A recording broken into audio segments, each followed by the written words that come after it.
আর রহমান আল্লামাল কোরআন খলাকাল ইনসান আল্লামাহুল বায়ান। প্রত্যেকটা আয়াতের শেষ অক্ষরটা নুন নুন নুন দিয়া সাজায় দিছে কে? কোথাও তা দিছে, কোথাও আলিফ দিছে, কোথাও হামজা দিছে।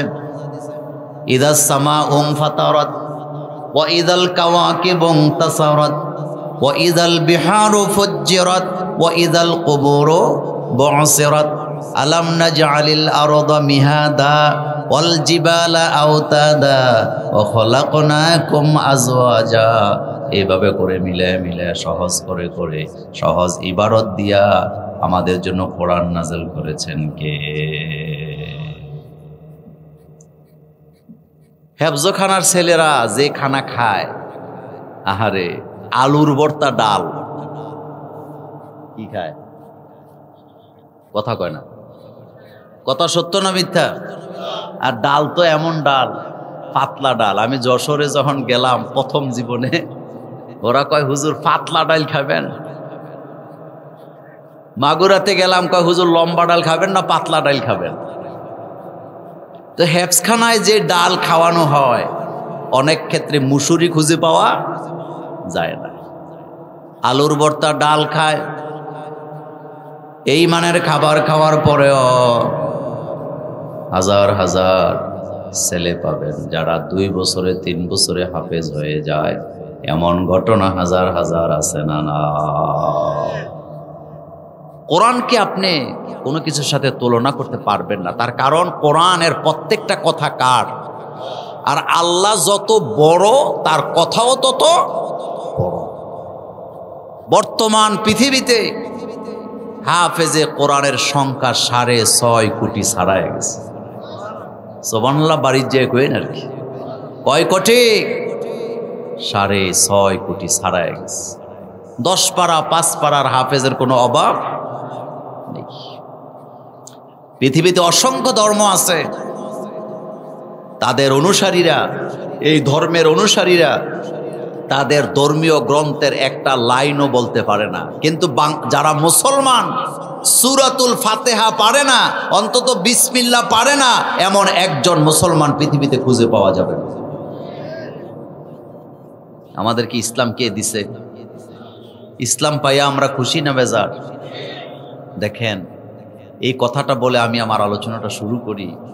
এই যে ইসলাম আমরা পাইছি, ইসলামের চেয়ে মর্যাদা আর কোনো জায়গায় মানুষের জন্য আছে নাই। নারীর অধিকার, এতিমের অধিকার, কৃতদাসীদের অধিকার, শ্রমিকের অধিকার, সকল অধিকার বঞ্চিত মানুষের অধিকার একমাত্র ইসলাম দেয়। শুধু তাই নয়, মৃত মানুষের, মৃত লাশের অধিকারটা পর্যন্ত ইসলাম আদায় করেছে। চায়নাতে একটা ধর্ম আছে। কোথায়? চায়নাতে একটা ধর্ম আছে। তাদের ধর্মের মানুষ মারা গেলে সিস্টেম হইল মানুষটাকে নদীর পাড়ে নিয়ে কাইটা কাইটা টুকরা টুকরা করে নদীতে ফেলে দেয়, কুমিরকে খাওয়ায়, মাছকে খাওয়ায়।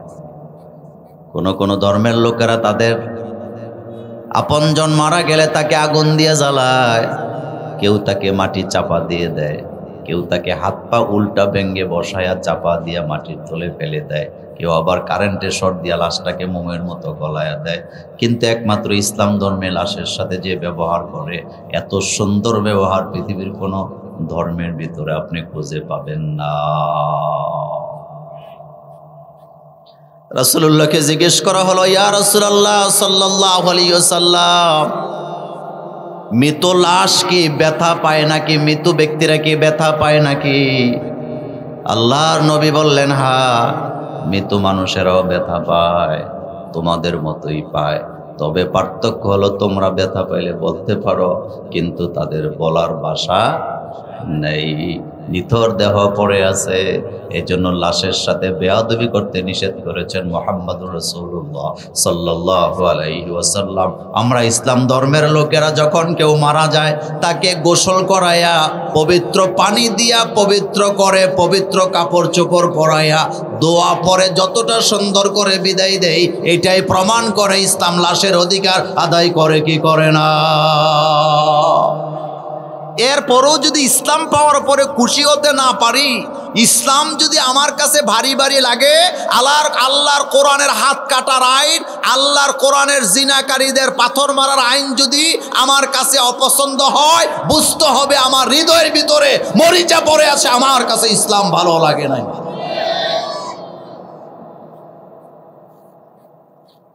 কি অসাধারণ ব্যবহার ইসলাম লাশের সাথে করে। একটা লাশ নিয়ে যাওয়া হচ্ছে, রাসূলুল্লাহ দাঁড়াইছে। সাহাবায়ে কেরাম বলেন, হুজুর এটা তো ইহুদির লাশ। আল্লাহর নবী বলেন, আমি ইহুদি দেখে দাঁড়াই না, আমি আদম সন্তানের লাশ দেখে দাঁড়িয়েছি। কি সন্তানের লাশ দেখে দাঁড়াইছি? ইসলামের মতো এত সুন্দর করে সাজায়া গুছাইয়া শেষ বিদায় আর কোন ধর্মে আছে নাকি? আচ্ছা বলেন তো, আপনার বাপের জানাজা আমার বাপের জানাজা যখন করতে দাঁড়াই, দোয়া কি শুধু আমার বাপের জন্য আপনার বাপের জন্য হয় নাকি পৃথিবীর সমস্ত মুমিনদের জন্য হয়? দোয়াটা শিখাইছে কে? আল্লাহুম্মা গফিরলি হাইয়িনা, পড়েন আল্লাহুম্মা গফিরলি হাইয়িনা ওয়া মাইয়িতিনা ওয়া শাহিদিনা ওয়া গায়িবিনা ওয়া সগীরিনা ওয়া কাবীরিনা ওয়া যাকারিনা ওয়া উনসানা।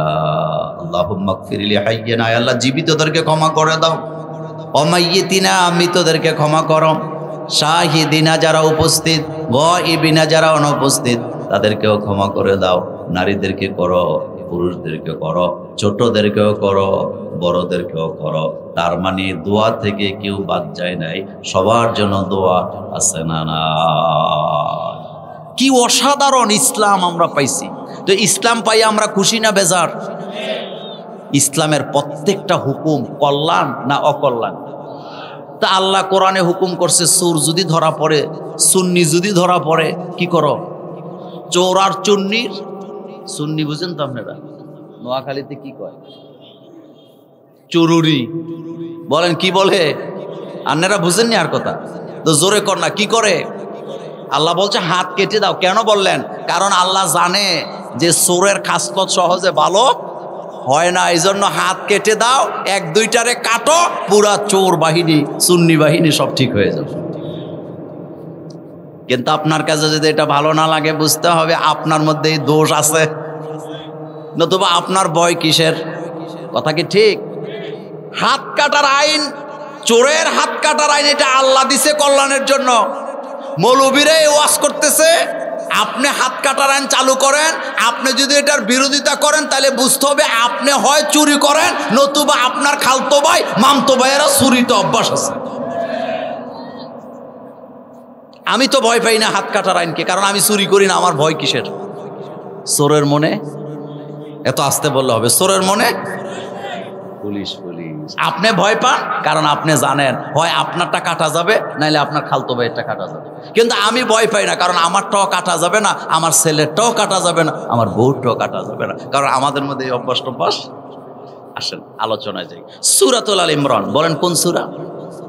দুইটা আয়াত থেকে কথা বলবো, 16 এবং 17। যারা পারবেন আমার সাথে ঠোঁট মিলাবেন, পড়েন আউযু বিল্লাহি মিনাশ শাইতানির রাজীম, বিসমিল্লাহির রহমানির রহিম। আল্লাযীনা ইয়াকুলুনা রাব্বানা ইন্নানা আমান্না ফাগফির লানা ذنوبنا وقنا عذاب النار الصابرين والصادقين والقانتين والمنفقين والمستغفرين بالأسحار। কি অসাধারণ কথা আমার আল্লাহ বলেন। আল্লাহ পাকের প্রত্যেকটা কথার বিশাল বিশাল ব্যাখ্যা আছে নাকি নাই? রাসূলুল্লাহ বলেছেন, খায়রুল কালামি মা কাল্লা ও দাল্লা। উত্তম বক্তৃতা ওই বক্তৃতা যেই বক্তৃতায় কথা হয় কম কিন্তু ব্যাখ্যা হয় অনেক বেশি। সুবহানাল্লাহ বলবেন না? আমরা যখন বক্তৃতা দেই তখন মাথার মধ্যে এটা রাখবেন। আপনি যখন কথা বলেন আপনার কথা যেন হয় ছোট, কিন্তু ব্যাখ্যা যেন হয়। রাসূলুল্লাহ কথা বলতেন কম, কিন্তু রাসূলুল্লাহর কথার মধ্যে ঘন্টার পর ঘন্টা ব্যাখ্যা আছে না নাই? আর এটা তো আল্লাহর কথা, আল্লাহর কথার ভিতরে প্রতি শব্দে শব্দে ব্যাখ্যা আছে না নাই? আল্লাহ পাক বলছেন অলাও আন্না মা ফিল আরদি মিন শাজারাতিন আকলামু ওয়াল বাহরু ইয়ামুদ্দুহু মিন বাদি সাবআতু আবহুরিম মা নাফিদাত কালিমাতুল্লাহ। এই পৃথিবীর সমস্ত গাছপালা কেটে যদি কলম বানাও, সমুদ্র মহাসমুদ্রের পানিগুলো যদি কালিতে পরিণত করো, ওই কলম আর কালি দিয়া যদি লিখতে শুরু করে দাও, লিখতে লিখতে লিখতে লিখতে তোমার কলম কালি ফুরিয়ে যাবে। আল্লাহর কালামের ব্যাখ্যা করে শেষ করা যাবে না। আল্লাহু আকবার। আল্লাহর কালামের ব্যাখ্যা করে শেষ করা, তা আমরা মৌলবীরা কি শেষ করব? এটা চলতেই থাকবে, যুগের পর যুগ চলতেই থাকবে। তো আল্লাহ পাক সূরাতুল আল ইমরানের 16 নম্বর আয়াতে প্রথমে বলছেন আল্লাযীনা ইয়াকুলুনা রব্বানা। প্রথম কথাটা হলো আল্লাহ পাক বলেন যারা বলে রব্বানা, আয় আমাদের রব, আমান্না ইন্নানা, নিশ্চয় আমরা আমান্না ঈমান আনলাম। তাহলে প্রথম কথাটা হলো রব মানতে হবে কাকে? দেখেন ফেরাউনের সাথে মুসা আলাইহিস সালামের যে যুদ্ধ বা দ্বন্দ্ব, এটা কি জায়গা জমি নিয়ে শুরু হয়েছিল? প্রথম কি নিয়ে শুরু হয়েছে? না, রব, আল্লাহ তো আছেই, রব নিয়া কি নিয়ে যুদ্ধ শুরু হয়েছে? রুবুবিয়ত। মুসা আলাইহিস সালাম যখন দাওয়াত নিয়ে গেছে, ফেরাউন তো বলতেছে আমি ছাড়া কি আর কোনো রব টব আছে নাকি? আমি তো জানি না এটা। ফামান রব্বুকুমা ইয়া মূসা, ও মূসা তোমাদের দুইজনের রব কে? একটু মনোযোগ দিয়ে কথাটা খেয়াল করেন। ও মূসা তোমাদের দুইজনের রব কে? রব্বুকুমা দ্বিবচন, কয় বচন? ফেরাউনের সামনে যত লোক ছিল, তাইলে বোঝা গেল ওই জায়গায় আল্লাহকে রব মানার মতো মানুষ ছিল কয়জন? আস্তে কয়, কয়জন? দুইজন। আমান রব্বুকুমা ইয়া মূসা, ও মূসা তোমাদের দুইজনের রব কে? তার মানে বোঝা গেল সেখানে মোমেন ছিল কয়জন? মাত্র দুইজন। এই জন্যই তো বলতেছে ফামান রব্বুকুমা ইয়া মূসা, ও মূসা তোমার আর হারুনের রব কে? মূসা আলাইহিস সালাম তো রবের ব্যাখ্যা দিতে পারতেন। রব তো তিনি যিনি জিহ্বা দিছে, নাক দিছে, চোখ দিছে, কান দিছে, মুখ দিছে, চুল দিছে, দেহ দিছে, শরীর দিছে, ছেলে দিছে, মেয়ে দিছে, ব্যাখ্যা দিতে পারতেন। কিন্তু এটা এইভাবে বলেন নাই, সংক্ষেপে বলে দিলেন রব্বুনাল্লাযী আ'তা কুল্লা শাইইন খালকাহু সুম্মা হাদা। আমাদের রব তো তিনি যিনি আমাদেরকে সৃষ্টি করেছেন, আমাদেরকে হেদায়েত দিয়েছেন। হেদায়েতের বাংলার অর্থ হলো যিনি আমাদেরকে জীবন চালাবার পদ্ধতি শিক্ষা দিয়েছেন। তাইলে বোঝা গেল জীবন চালাবার পদ্ধতি শিক্ষা দেওয়ার একমাত্র অধিকার কার? এই কথাটা বুঝতে MA pass, BA pass, degree নিলেই বোঝা যায় না। এই কথাটা বুঝতে হইলে মনোযোগ দিয়া একটু আল্লাহকে নিয়ে চিন্তা করা লাগে।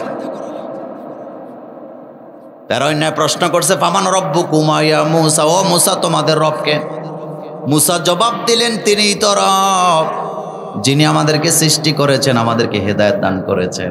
তাহলে বোঝা গেল সৃষ্টি করেন যিনি, হেদায়েত দেন তিনি। বলেন সৃষ্টি করেন যিনি, হেদায়েত দিবেন তিনি। আমাকে হেদায়েত দেওয়ার ক্ষমতা কারো নেই। সে আল্লাহ পাক বলছেন ইয়াকুলুনা, যারা বলে রব্বানা, আমাদের রব। তাহলে রবকে কয়জন? হযরত আদম রব কিন্তু কখনো চেঞ্জ হয় না। হযরত আদম আলাইহিস সালাম দোয়া করে রব্বানা যালামনা আনফুসানা ওয়া ইল্লাম তাগফির লানা। সব নবীদের কাছে রব শব্দটা আছে না নাই? রবের বাংলা হলো প্রতিপালক। আমাদের রব তিনি কে? এবার আল্লাহ পাক বলছেন যারা বলে রব্বানা, আমাদের রব, ইন্নানা, নিশ্চয় আমরা, আমান্না ইমান আনলাম, তাহলে বোঝা গেল রবের উপরে ইমান আনার দরকার আছে না? জমিকে খারিজ করানোর জন্য পাগল হয়ে যান, মিউটেশন করানোর জন্য পাগল হয়ে যান, জমি যাতে কেউ নিতে না পারে, অথবা 2 নম্বর দলিল টলিল কইরা কাগজপত্র কইরা যেন বেচতে না পারে। জমিন কেনার সময় চেক করেন, ওষুধ খাবেন ডেটটা দেখতেছেন, কোনো কিছু কিনলে দেখেন ডেট আছে কিনা। বাজারে গেলে ডাক্তার দেখাবেন চিকিৎসা করার জন্য, ডাক্তারের সার্টিফিকেট আছে কিনা সব চেক করে, কিন্তু নিজের ইমান ঠিক মতো ঠিক জায়গায় আছে কিনা কোনোদিনও চেক করি না। তাইলে বোঝা গেল এই জায়গায় আমাদের দুর্বলতা আছে না? আমাদের দেশের 90% মুসলমানেরা মনে করে একবার যে ইমান আনছে এটার ন্যায় কে, অথচ ইমান আসে সেকেন্ডের মধ্যে, আবার কথা কয় না, সেকেন্ডের মধ্যে আবার চলে যায়। ইন্নাল্লাযীনা আমানু সুম্মা কাফারু সুম্মা আমানু সুম্মা কাফারু সুম্মা ইজদাদু কুফরা। আল্লাহ পাক বলেন নিশ্চয় যারা একবার ইমান আনলো আবার কাফের হয়ে গেল, আবার ইমান আনলো আবার কাফের হইল। এই কথা আল্লাহ একবার বলে নাই, বারবার আল্লাহ এখানে বলছে। একবার ইমান আনে আবার কাফের হয়ে যায়, তার মানে বোঝা যায় ইমান একবার আনলেই হবে না, এটাকে সব সময় তাজা রাখার দরকার আছে না? ইমান পুরুষের চাইতে মহিলাদের ইমান মারাত্মক নড়বড়ে। আমি একটা উপমা দিই। ছেলে অসুস্থ, স্বামী অসুস্থ, বাপ অসুস্থ, ভাই অসুস্থ, কথা কোন না কেন বলে না? ইমান আছে না গেছে?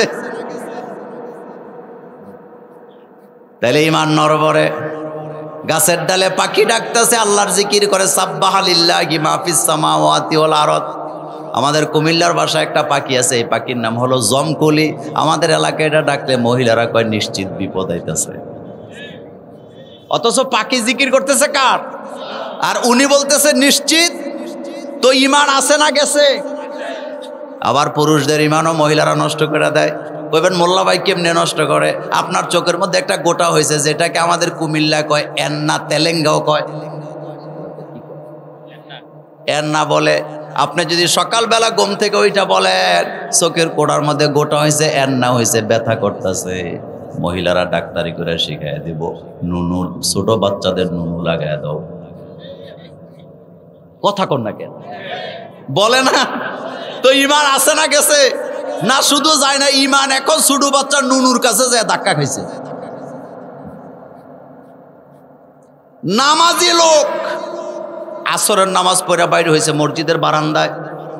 আমার কলেজার ভাইয়েরা বেলায়েত ভাইয়ের কাছে যায় হাসি দিয়ে হাতটা চুলকায়, আর কয় বেলায়েত ভাই ডাইন হাতটা কিন্তু চুলকাইতেছে, টাকাইব। ইমান আছে না গেছে? হাজার হাজার কথার দ্বারা আমাদের ইমান নষ্ট হয়ে যায়। নবীর ঘরে জন্ম নিলেও মোমেন হওয়া যায় না, মোমেনের ঘরে জন্ম নিলেও মোমেন হওয়া যায় না, ইমানদার হওয়া লাগে। আর ইমান একবার আনলেই হবে না, মৃত্যু পর্যন্ত ইমানের উপরে অটল থাকা লাগে, কি লাগে না?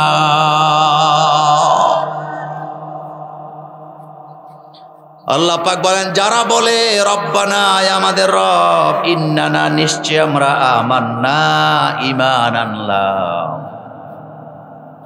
ঈমান আনার দরকার আছে তো। রাসূল বলছেন মান ক্বালা লা ইলাহা ইল্লাল্লাহ সুম্মা মাতা আলা যালিক ফাদাখালাল জান্নাহ। আল্লাহর নবী বলেন যারা ঘোষণা দিল লা ইলাহা ইল্লাল্লাহ আর এই কথার উপরে ইস্তেকামাত থাকলো, মজবুতি রাখলো, মৃত্যু পর্যন্ত এই কথার উপরে থাকলো, শিরিক গুনাহে লিপ্ত হলো না, মরতে দেরি, আল্লাহর জান্নাতে যেতে দেরি না। সুম্মা মাতা আলা যালিক ফাদাখালাল জান্নাহ। দাখালা এটা মাজির সিগা ব্যবহার করা হয়েছে, মরল তো সাথে সাথে জান্নাতে চলে যেতে। তাহলে ইমানটা ঠিক রাখার দরকার আছে তো। ইমান ছাড়া জান্নাতে যাওয়া যায়? আল্লাহ পাক বলেন যারা বললো আমরা ইমান আনলাম, ফাগফির লানা, আয় আল্লাহ আপনি আমাদেরকে মাফ করেন। তাহলে ক্ষমা চাইতে হবে কার কাছে? কিসের মাপ? যুনুবানা, আমাদের গুনাহ, আমাদের অপরাধ। আমরা যারা এখানে বসে আছি আমাদের প্রত্যেকের আমল নামায় অপরাধ গুনাহ আছে না নাই? তওবা করতে হবে কার কাছে? আল্লাহ পাক বলছেন ফামান তাবা মিন বাদি যুলমিহি ওয়া আসলাহা ফা ইন্নাল্লাহা ইয়াতুবু আলাইহি। আল্লাহ পাক বলেন যে ব্যক্তি অপরাধ করার পরে নিজেকে সলে করে আল্লাহর কাছে তাওবা করে, আল্লাহ বলেন আমি অবশ্যই আমার বান্দাকে মাফ করে দেই। তাওবার শর্ত হলো 3টা। জোরে বলেন কয়টা? 1 নাম্বার, আপনি যে অপরাধ করছেন এটা আল্লাহর কাছে স্বীকৃতি দিবেন।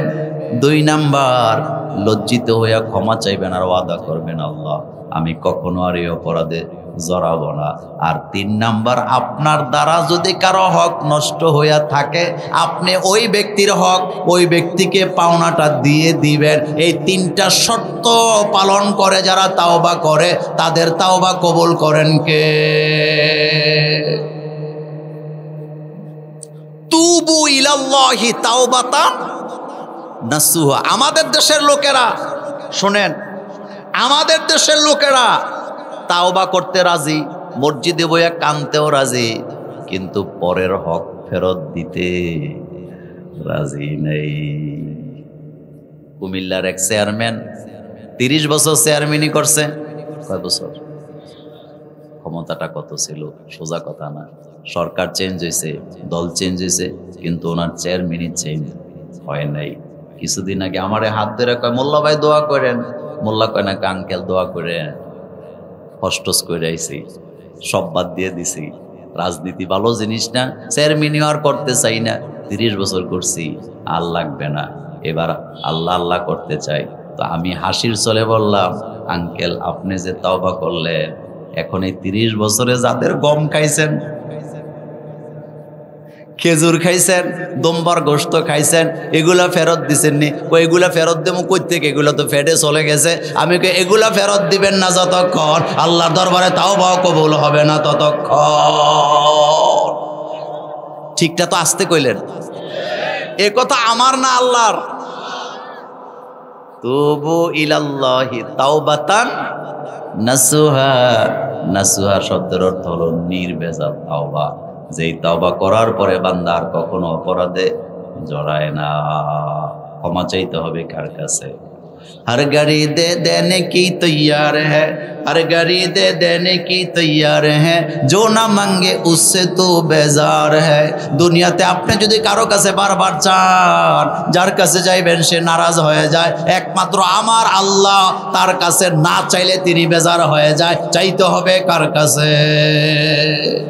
আমাদের মা বোনেরা অনেক সময় খালতো বোন বান্ধবীরে পাইলে কয় বোন রাতটা থাক, তোর কাছে মনের দুঃখগুলো বইলা একটু কষ্টগুলো হালকা করবো। আমি বলি মা গো বোন গো, তুমি যারা রাখছো তোমার দুঃখ বইলা হালকা হওয়ার জন্য একটু খোঁচা মাইরা দেখো, তোমার জীবনের চাইতে তার জীবনে দুঃখ কষ্ট আরো বেশি আছে না? না, দুঃখ ছাড়া মানুষ আছে? আস্তে, দুঃখ ছাড়া মানুষ আছে? বেলায়েত ভাইয়ের বোধ নাই? হ্যাঁ, কার নাই? ডক্টর বাশারের নাই? মোল্লা নাজিমের নাই? এই যে চেহারা এত সুন্দর দেখছেন, এই চেহারা, দুঃখ নাই? আমার ভাইয়ের নাই তো নাই কার? বলেন। আহারে, আমি সব সময় বলি আমাদের সাথে সবাই রাগ করে, সম্পর্ক ছিন্ন করে। বন্ধু বান্ধব রাগ করলে SMS দেয় না, নিজের ঘরের স্ত্রী রাগ করলে রান্না বান্না দেরিতে করে, যাইতে চায় না, মাথার মধ্যে মুসা দিয়ে পাঠাইতে হয়। কথা ঠিক না? যারা বিয়ে করছেন তারা না ঠিক কইবেন, যারা বিয়ে করছে না তারা বলা দরকার কি? আপনার স্ত্রী যখন রাগ করে রান্না বান্না তখন তাড়াতাড়ি হয় না ধীরে ধীরে হয়? আব্বা আম্মা রাগ করলো ঘন্টাখানেক কথা বলে না, কিন্তু একজনই আমাদের সাথে রাগ করে না। রাগ করে আমাদের অক্সিজেনও বন্ধ করে না, রাগ করে আমাদের হার্টও বন্ধ করে দেয় না। তিনি কে? তার যে কত মায়া, বান্দার জন্য যে কত দয়া। আল্লাহ পাক বলেন যারা বলে ফাগফির লানা যুনুবানা, আয় আল্লাহ আপনি আমাদের গুনাহ মাফ করে দেন, ওয়াকিনা আযাবান নার, আপনি দয়া করে আমাদেরকে জাহান্নামের আগুন থেকে বাঁচান। তাহলে এক কথায় জবাব দেন, জাহান্নাম থেকে বাঁচাবার ক্ষমতা কার? আর কেউ পারবে? শুনেন, ফেরাউন নমরুদরা নিজেদেরকে খোদা দাবি করছে না? কিন্তু দুইটা জিনিস দাবি করে নাই। কয়টা? কয়টা? এক নম্বরে দাবি কখনোই করে না যে আমি তোমাদেরকে ক্ষমা করব, কারণ এইটা বলার অধিকার তার নাই।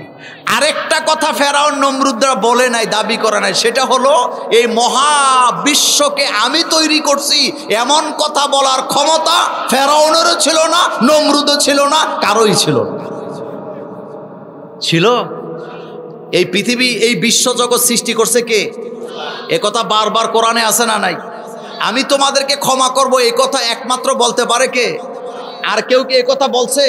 নিজেদেরকে রব দাবি করছে, নিজেদেরকে ইলা দাবি করে নাই, এরকমের কোন স্বৈর শাসক আপনি পাবেন না। কিন্তু নিজে সারা সৃষ্টি জগৎকে সৃষ্টি করছে, এই কথা বলার সাহস কেউ পায় নাই। তাহলে ক্ষমা চাইতে হবে কার কাছে? অপরাধ আল্লাহর কাছে ক্ষমা চাইবেন, নীরবে নীরবে চাইবেন। হযরতে মূসা আলাইহিস সালাম আল্লাহর সাথে সাক্ষাৎ করতে যাচ্ছেন।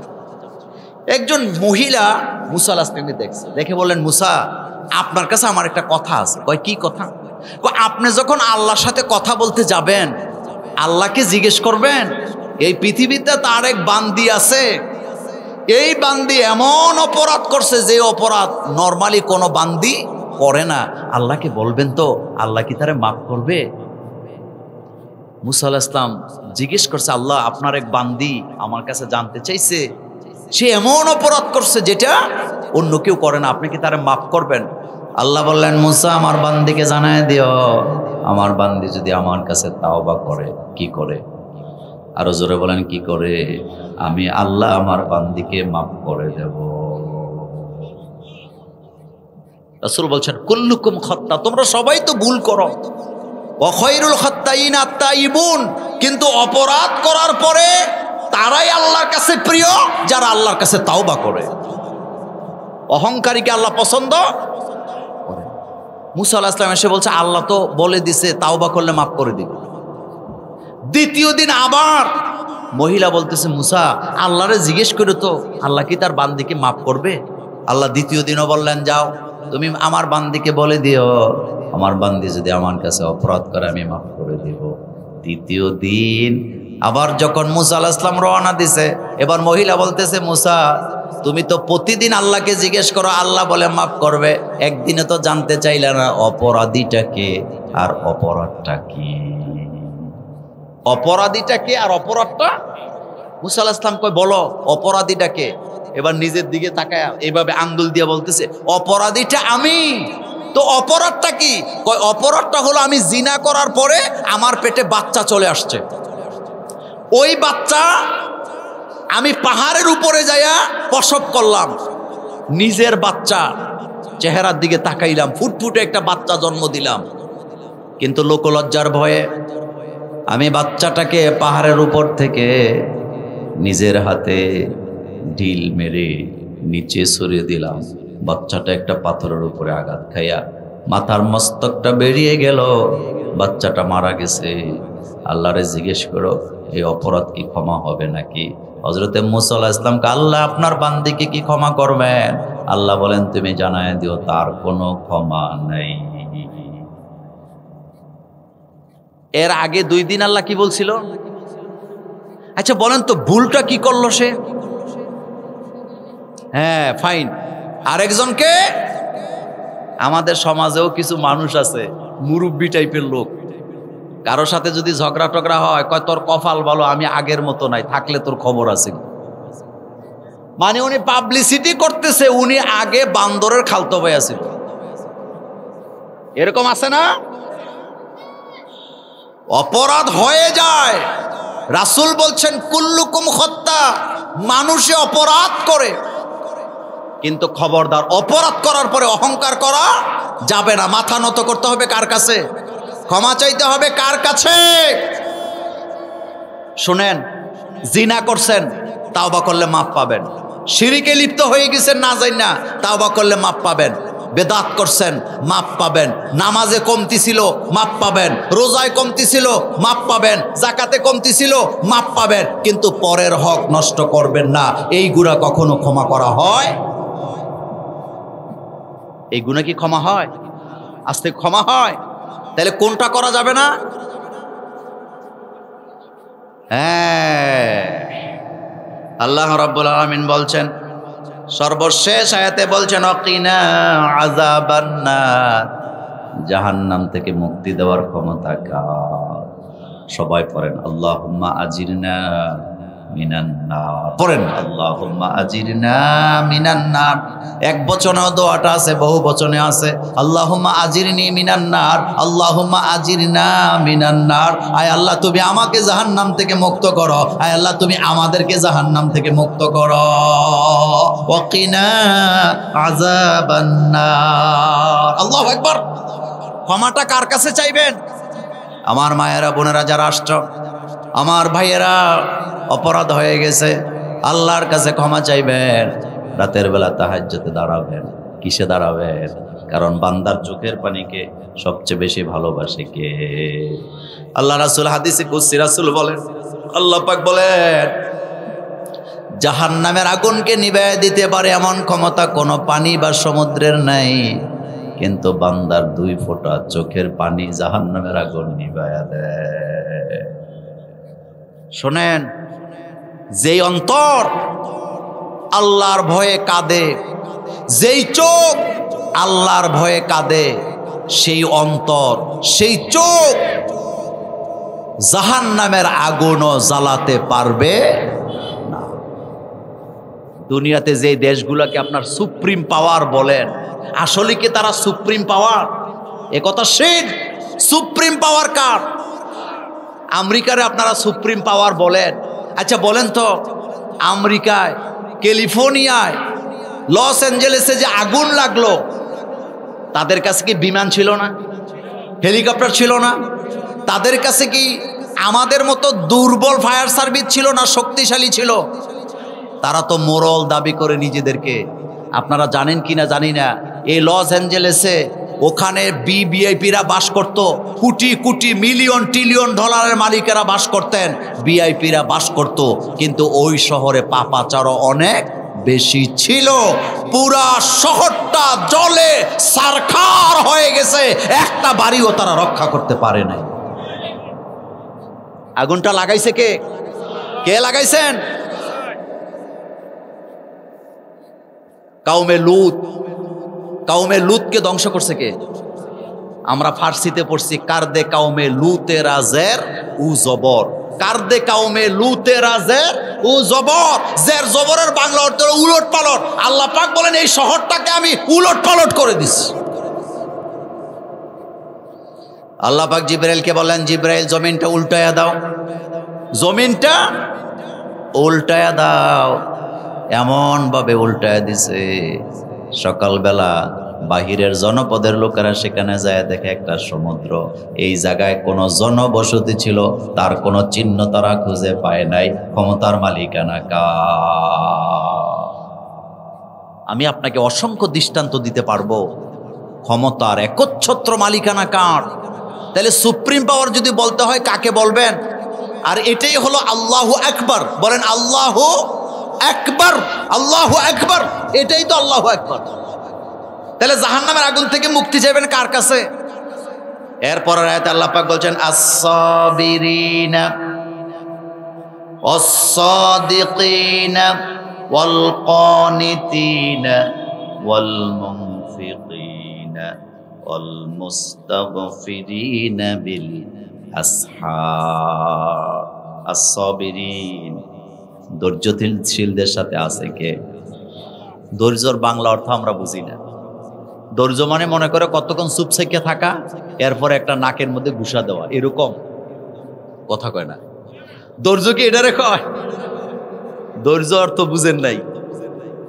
শোনেন, রাসূলুল্লাহ আসলেন, হযরত আবু বকর সিদ্দিক রাদিয়াল্লাহু তাআলা আনহুকে একটা লোক গালাগালি করতেছে। কাকে গালাগালি করতেছে? রাসূলুল্লাহ দাঁড়ায় দাঁড়ায় হাসে, মুছে মুছে হাসে। আবু বকর সিদ্দিক ঠান্ডা মাথায় শুনতেছে।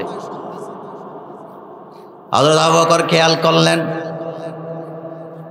রাসূলুল্লাহ মুস্কি হাসতেছেন, আবু বকর সিদ্দিক একটা কথার জবাব দেয় নাই, গালির পিঠে গালিও দেয় নাই। আমার দেশের মায়েরা বোনেরা, কেউ যদি একটা গালি দেয় তার পিঠে 100টা দিয়া দেয়, এমন মা বোন আমাদের নোয়াখালীতে না, সহ্য করতারে না। শাশুড়ি যদি একটা বলে উনি 10টা কয়, আবার বৌমা যদি একটা বইলা ফেলে তাইলে তো শাশুড়ি ওই দিন আর এই ডোলার বন্ধ। এরকমের বউ শাশুড়ি নোয়াখালী নাই, কুমিল্লাতে নাই, বাংলাদেশে নাই। শোনেন, এই পৃথিবীর মহাকাল ধরে পুরাতন যুদ্ধ, এটা দ্বিতীয় বিশ্বযুদ্ধও নয়, প্রথম বিশ্বযুদ্ধ নয়, পৃথিবীর সবচেয়ে পুরাতন যুদ্ধ হইল বউ শাশুড়ি যুদ্ধ। আর এই যুদ্ধ থামাতে পারে এই রকমের বীর পুরুষ পৃথিবীতে জন্ম হয়ও নাই, ভবিষ্যতে হওয়ার কোনো সম্ভাবনা নাই। কথাকে ঠিক বললাম? কথাকে ঠিক বললাম? আপনি কেউ যদি আপনাকে গালাগালি করে, আপনি যদি ধৈর্য ধরতে পারেন, আপনাকে উত্তম যাজা দিবে কে? হযরত আবু বকর সিদ্দিক চুপ করে আছে, একটা কথারও জবাব দেয় না। রাসূলুল্লাহ হাসে, বিশ্বনবী হাসে। কি চমৎকার দৃশ্য ছিল! হঠাৎ হযরত আবু বকর সিদ্দিক রাদিয়াল্লাহু তাআলা আনহু ওই লোকের একটা কথার জবাব দিছে। মনোযোগ আছে? কয়টা কথার জবাব দিছে? একটা কথার জবাব দেওয়ার সাথে সাথে রাসূলুল্লাহর চেহারা মুবারক রোশায় কালো হয়ে গেছে।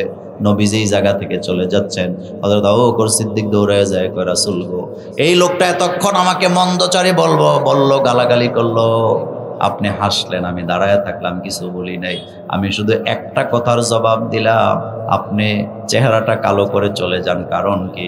আল্লাহর নবী বললেন, আবু বকর, এই লোকটা যতক্ষণ তোমাকে গালাগালি করতেছিল, তুমি যতক্ষণ চুপ ছিলা, তুমি যতক্ষণ কথার পিঠে কথা বলো নাই, গালির পিঠে গালি দেও নাই, আমি তাকায় তাকায় দেখতেছিলাম তোমার পক্ষ নিয়া আল্লাহর রহমতের ফেরেশতারা ওই লোকের প্রত্যেকটা কথার জবাব দিয়ে যাচ্ছে। আল্লাহু আকবার বলেন। আমি দেখতেছিলাম।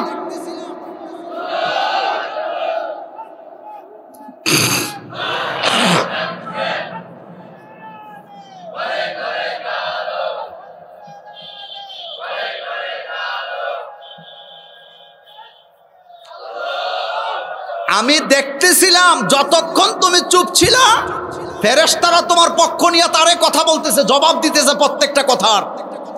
কিন্তু তুমি যখন জবাব দিছো, ফেরেশতারা চলে গেছে। তো যেখানে ফেরেশতা নাই সেখানে মুহাম্মদ সাল্লাল্লাহু আলাইহি ওয়াসাল্লাম থাকতে পারে না। এই ওয়াজটা কি মনে থাকবে? এই ওয়াজটা সবচেয়ে বেশি দরকার কাদের? মা বোনদের। বলেন কাদের? মা গো, তোমার যদি কেউ মন্দচারী বলে, তুমি যদি ধৈর্য ধারণ করতে পারো, মাথায় শুধু এটা রাখবা যে আমাদের মোল্লা ভাই ওয়াজে বলে গেছে, আমারও যদি কেউ গালাগালি করে, মন্দচারী করে, আমি যতক্ষণ চুপ থাকবো, আমার পক্ষে ততক্ষণ কথা বলবে ফেরেশতারা। কারা? কিন্তু আমি যদি জবাব দেই, তাহলে ফেরেশতারা কি থাকবে না চলে যাবে? এটা যেন মনে থাকে, আমার বেলায় আপনার বেলায় যেন মনে থাকে। কারো সমালোচনার জবাব দেওয়ার এত প্রয়োজন সময় আমাদের হাতে নাই, কারণ আমরা ফাও কাজে সময় নষ্ট করি না। আমাদের কাছে হাজার হাজার কাজকর্ম আরো আছে না নাই? আস-সাবিরিন, ধৈর্যশীল। ধৈর্য কাকে বলে? ধৈর্য মানে হলো ততক্ষণ পর্যন্ত ধৈর্য যতক্ষণ পর্যন্ত আল্লাহর কাছ থেকে সাহায্য না আসে, কোনো ফয়সালা না আসে। আপনি যদি জীবনে অঙ্ক করেন তাহলে দেখবেন প্রত্যেকটা ধৈর্যের ঘটনার সাথে আপনার সফলতা জড়ায়া আছে না নাই। শুনেন, আমার একটা অভিজ্ঞতার কথা বলি, আমার বাস্তব জীবনের একটা অভিজ্ঞতার কথা বলি। আমি জুমার নামাজে খুতবা দিতেছি, করোনা ভাইরাস চলে তখন। কি ভাইরাস? খুব ভয়ানক অবস্থা। 9 মিনিট আলোচনা করছি। 9 মিনিট করার পরে অস্ত্র শস্ত্র নিয়ে আমার মসজিদের মধ্যে হামলা। তো মসজিদের ভিতরে খতিব সাহেবদের পক্ষের লোক বেশি না বিপক্ষের লোক বেশি? আসতে কইছেন, এটা 90%-এর বেশি আমাদের পক্ষের লোক। তো যারা ঢুকছে আমারে কিছু বলে না, আয়সা বলতেছে মাইক বন্ধ করেন, ওয়াজ হবে না। আমি বলছি ওয়াজ হবে। কথা বলতেছি, এখন পাবলিকের তো মুভমেন্ট বুঝেন, পাবলিক তো তাদেরকে ভর্তা বানায় ফেলবে। আমি যখন দেখলাম যে এখানে পাবলিকে তাদেরকে মারবে, মাইরা চলে যাবে, এরপরে তারা তো প্রশাসন, তো তারা যা বলে এটাই তো প্রশাসন, পরে মামলা হবে। তো মামলা হইলে 1 নাম্বার আসামি কে বলেন তো? কথা আসতে কয় মোল্লা নাজিম। আমি তখন মুসল্লিদেরকে বললাম, শুনেন, আপনাদের কোনো কথা নাই, কথা আমার সাথে তাদের হবে, যা হওয়ার তা হবে আমার সাথে তাদের, কিন্তু আপনাদের কোনো কি নাই, কথা নেই, আপনারা চুপ থাকেন। তারা চুপ আছে। রেজাল্টটা কি সেটা বলি। ওই যে চুপ রাখলাম সবাই রে, কোনো গন্ডগোল হয় নাই। নামাজের আগে বড় নেতা বলতেছে আজকে আর ওয়াজ হবে না, আপনি নামাজ পড়ায় দেন। আমি বলছি 1 সেকেন্ড আগেও নামাজ হবে না, ওয়াজ যেটা নোট করে নিয়ে আইছি এটা শেষ হবে, তারপরে নামাজ হবে, তারপরে মিটিং হবে, তারপরে কথা হবে।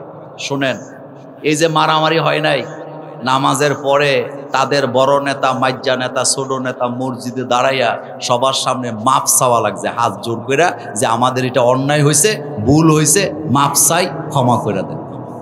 কথা এখনো শেষ হয় নাই, তারাই আবার বোরকা পইরা চলে গেছে। কিছুদিন আগে প্রশাসনের লোক আমাকে ফোন দিছে, মোল্লা ভাই, যারা আপনাকে ডিস্টার্ব করছিল আমাদের কাছে খবর আসছে, আপনি তাদের লিস্ট দেন। আমি তখন হাসি দিয়া ওনার একটা কোরআনের আয়াত শোনাইছি। আমি কই, ভাইজান, লিস্ট টিস আমরা করি না, এগুলো আমাদের অভ্যাস নাই। আল্লাহ বলছে, ওয়া ইন আকাবতুম ফাআকিবু বিমিসলি মা উকিবতুম বিহি। আল্লাহ পাক বলেন, তোমার উপরে যদি অত্যাচার হয়, তুমি যদি চাও তাহলে এই অত্যাচারের বদলা ততটুকু নিতে পারো, কিন্তু তুমি যদি মাফ করে দাও, আমি আল্লাহ তোমাকে মাফ করে দেব। এই মহৎ গুণটা আমাদেরকে শিক্ষা দিছে কে? সুতরাং আমাদের মধ্যে ধৈর্য আছে নাকি নাই? মারামারিতে আমরা বিশ্বাস, প্রতিশোধে আমরা বিশ্বাস করি না। আমরা বিশ্বাস করি ইমানে, আমরা বিশ্বাস করি বিজয়ে। তো আল্লাহ পাক বলছেন, আস-সাবিরিন, যারা ধৈর্য ধারণ করে, ওয়াস-সাদিকিন, যারা সত্যবাদী, ওয়াল কানিতিন, যারা আনুগত্যশীল, আল মুনফিকিন, যারা নিজেদের মালগুলো আল্লাহর রাস্তায় খরচ করে, ওয়াল মুস্তাগফিরিনা বিল আসহার, যারা গোপনে গোপনে চোখের পানি ফেলে, কাঁদে কার কাছে, ক্ষমা চায় কার কাছে, তাদেরকে ভালোবাসেন কে? আল্লাহ পাক বলছেন, ওয়াল মুস্তাগফিরিনা বিল আসহার, যারা গোপনে গোপনে আমার কাছে ক্ষমা চায়, কাঁদে, আমি আল্লাহ তাদেরকে মাফ করে দিই। মুমিনের গুণগুলো এখানে বললেন কে? আল্লাহ পাক বলেছেন। আমার কলিজার ভাইয়েরা, আমি দেখতে পাচ্ছি আমাদের মানব কল্যাণের বিশেষ দান, আজকের খরচ 3 লক্ষ টাকা হাতে আসছে, 1 লাখ প্লাস। এটা বাসার ভাই একটা রুমাল দিয়ে দিবে। রুমাল দেওয়া লাগবে? কিছুই লাগবে না, আলহামদুলিল্লাহ। হ্যাঁ, সবাই একটু নেক নজর দিবেন। আমি দেখতে পাচ্ছি বাসার ভাই আসছে। আমি বাসার ভাইকে বসায় কথা বলবো না, বাসার ভাই কথা বলবেন ইনশাল্লাহ। আসসালামু আলাইকুম ওয়া রাহমাতুল্লাহি ওয়া বারাকাতুহু।